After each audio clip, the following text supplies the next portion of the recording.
Hello traders, FX Pip Collector here. Today is Sunday, May 12th, and this is my recap of the top of videos from Friday. And on Friday, the Euro-US dollar came in number one, so we're going to do a quick recap. If you'd like to see my full down analysis on the Euro dollar from Friday morning, make sure you check out the video linked at the end of this video over here. So I still think this is the end of a correction over here, and I am definitely still bullish on the higher time frames.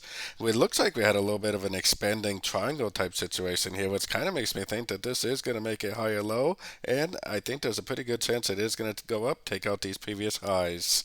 Now, definitely be cautious. I mean, it could go down, it could sweep these lows before it does go up, but unless it gets a pretty significant break of structure on at least the higher time frames, I am definitely very bullish, and I'm definitely looking for longs at the end of pullbacks.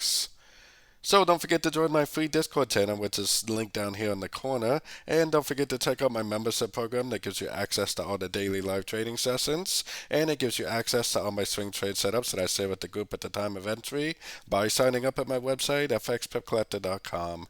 As always, thank you and happy trading.